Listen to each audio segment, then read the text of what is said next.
Welcome, and thank you for joining me for some light reading. If you enjoy this video, please remember to leave a like and a comment. After the exciting events surrounding Ackroyd's murder, the pace of the story has now slowed down. The police are piecing together a narrative pinning the murder to Ralph Patton, while Poirot wanders the estate of Fernley Park, gaining the lay of the land. But, dear listener, do not be lulled into complacency. A good detective does not neglect any fact, and makes sure to methodically put it in its proper place.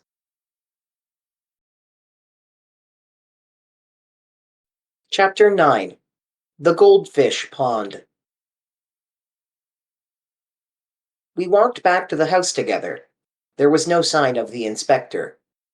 Poirot paused on the terrace and stood with his back to the house, slowly turning his head from side to side. "Une belle propriété," he said at last appreciatively. "Who inherits it?" His words gave me almost a shock. It is an odd thing, but until that moment, the question of inheritance had never come into my mind. Poirot watched me keenly. "It is a new idea to you, that," he said at last. "You had not thought of it before, eh?" "No," I said truthfully. "I wish I had." He looked at me again curiously. "I wonder just what you mean by that," he said thoughtfully. "Ah, no," as I was about to speak. "Inutile. You would not tell me your real thought." "Everyone has something to hide," I quoted, smiling. "Exactly." "You still believe that?" "More than ever, my friend. But it is not easy to hide things from Hercule Poirot. He has a knack of finding out." He descended the steps of the Dutch garden as he spoke. "Let us walk a little," he said over his shoulder. "The air is pleasant today." I followed him, and he led me down a path to the left enclosed in yew hedges. A walk led down the middle, bordered each side with formal flower beds, and at the end was a round paved recess with a seat and a pond of goldfish. Instead of pursuing the path to the end, Poirot took another which wound up the side of a wooded slope. In one spot the trees had been cleared away, and a seat had been put.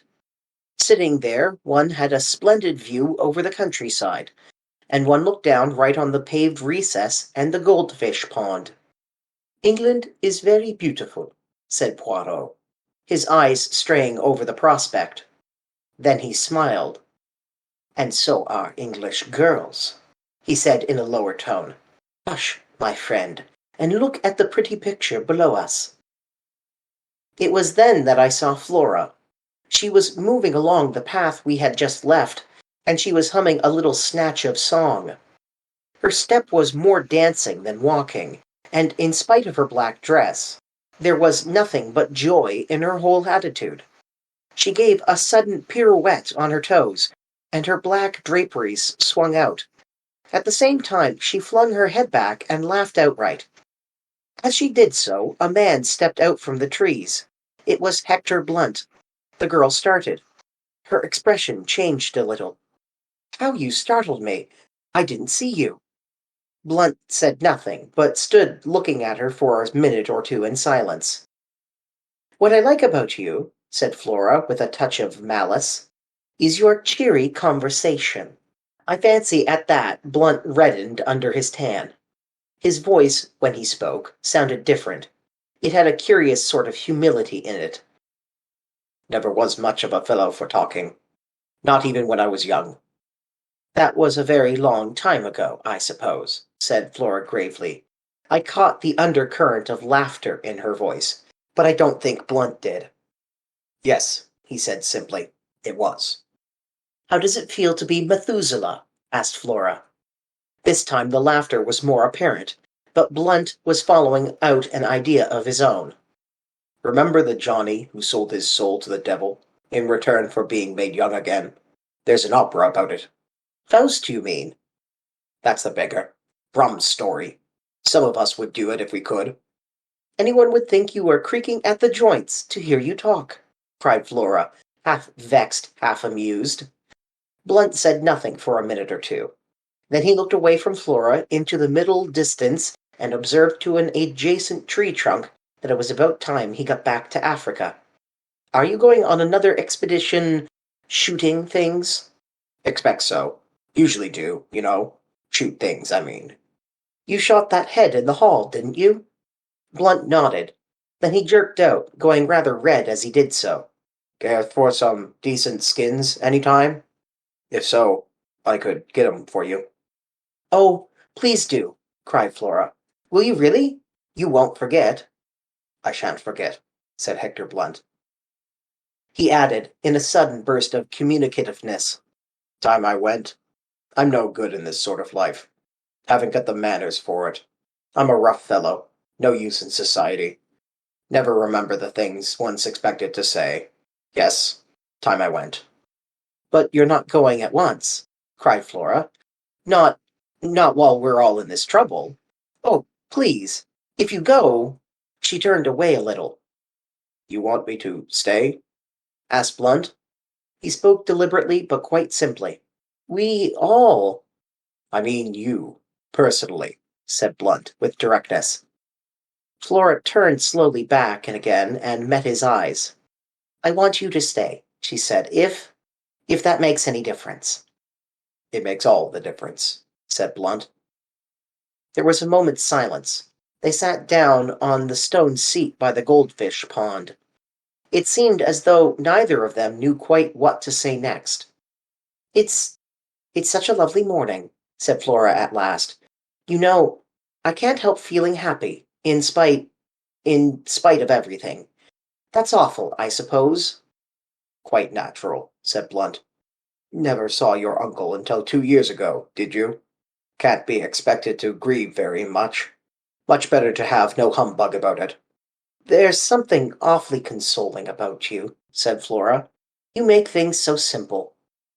"Things are simple as a rule," said the big game hunter. "Not always," said Flora. Her voice had lowered itself, and I saw Blunt turn and look at her, bringing his eyes back from, apparently, the coast of Africa to do so. He evidently put his own construction on her change of tone, for he said, after a minute or two, in rather an abrupt manner, "I say, you know, you mustn't worry. About the young chap, I mean. Inspector's an ass. Everybody knows. Utterly absurd to think he could have done it. Man from outside. Burglar chap. That's the only possible solution." Flora turned to look at him. "You really think so?" "Don't you?" said Blunt quickly. "Oh, yes, of course." Another silence, and then Flora burst out. I'll tell you why I felt so happy this morning. However heartless you think of me, I'd rather tell you. It's because the lawyer has been, well, Mr. Hammond. He told us about the will. Uncle Roger has left me £20,000. Think of it. 20,000 beautiful pounds. Blunt looked surprised. "Does it mean so much to you?" Mean much to me? Why, it's everything. Freedom. Life.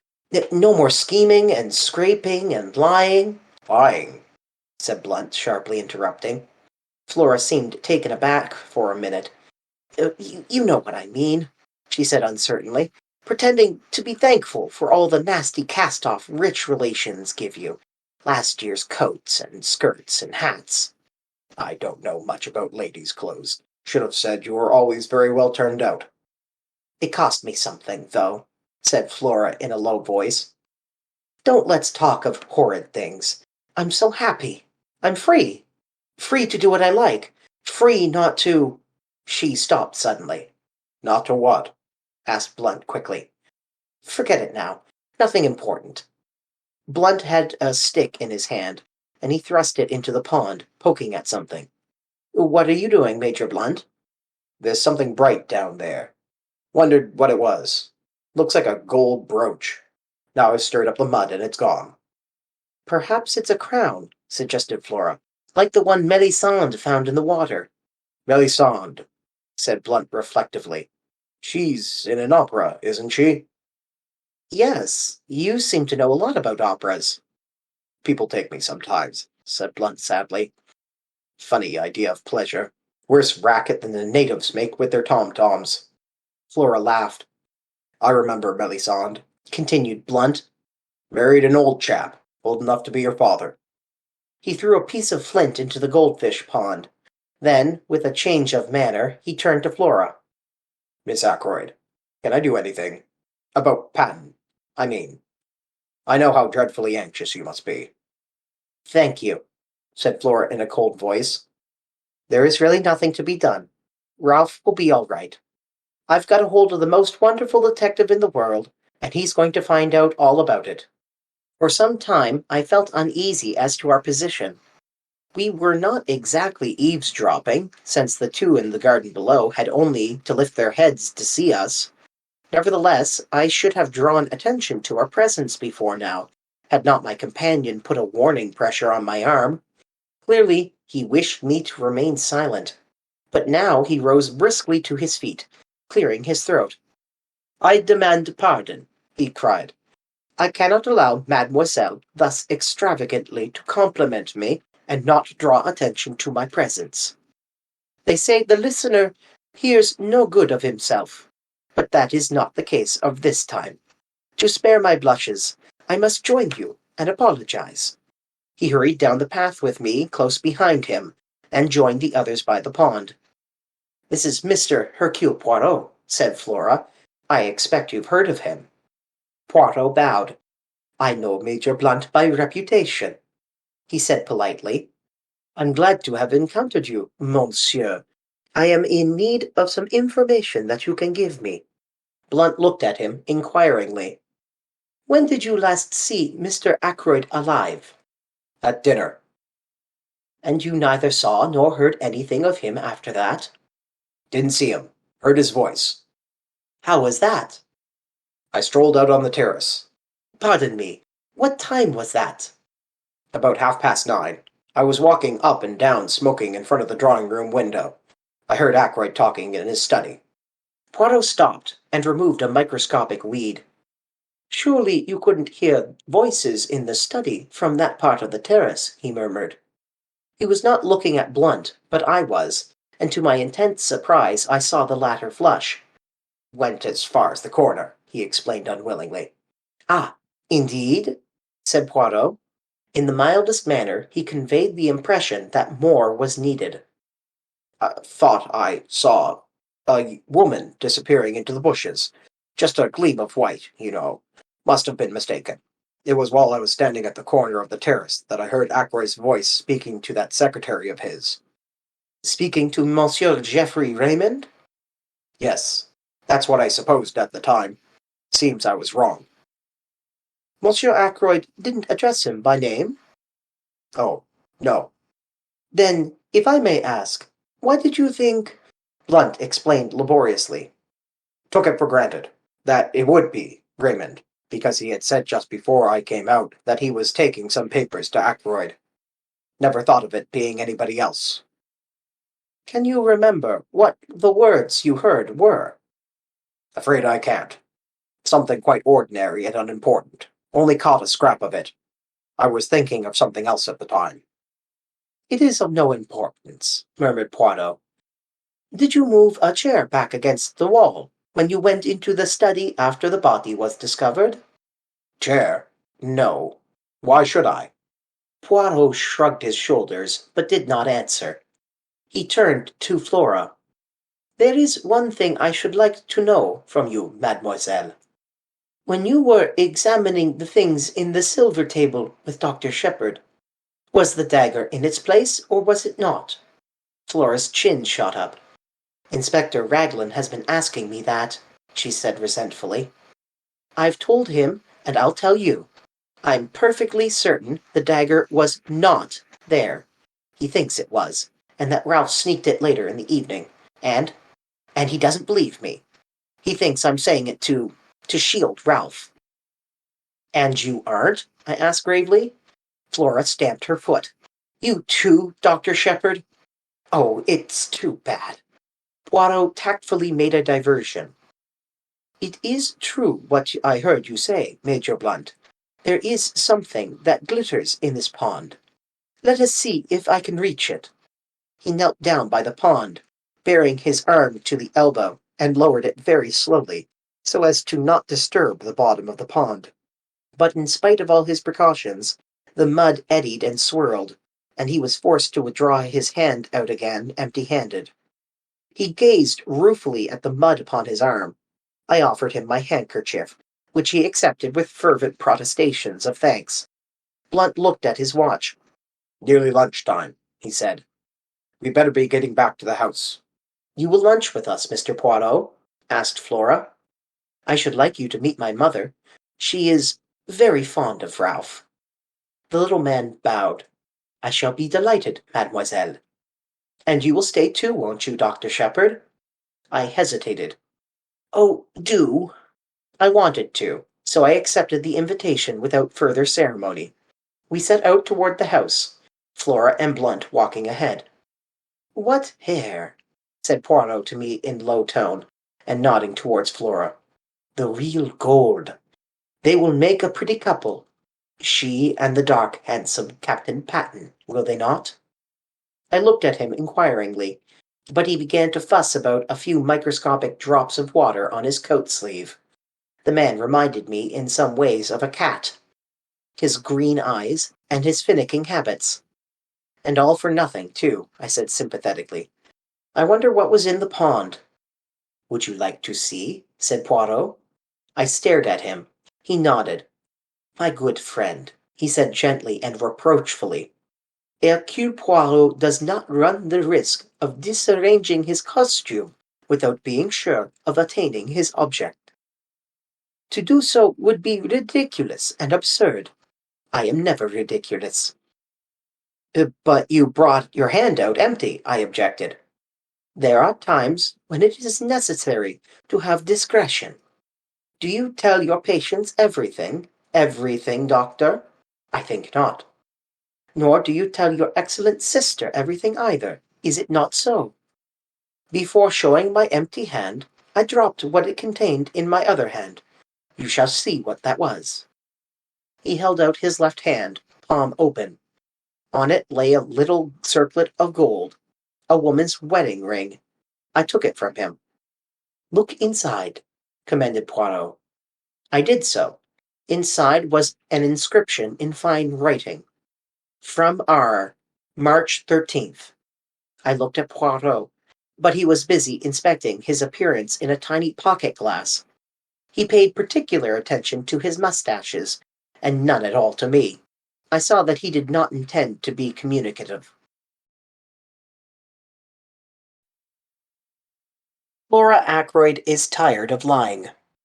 Words spoken carelessly in a moment of excitement. What lies, and how long had she maintained them that she is now tired? It seems Flora provides more credence for Poirot's maxim that everyone has something to hide. And what of the wedding band in the pond? If it hadn't sunk into the mud yet, it must have been thrown into the pond recently. The ring says March, but our story begins in mid-September. If R stood for Roger, it might have been a ring for Mrs. Ferrers. He might have thrown it in the pond after learning about the poisoning. But Ackroyd had only approached her on the topic of marriage in June, 3 months before the story. Who is R? Who did the ring belong to? And how did it end up in the goldfish pond? If you've enjoyed this light reading, please like the video and leave a comment. And until next time, may light shine upon your path.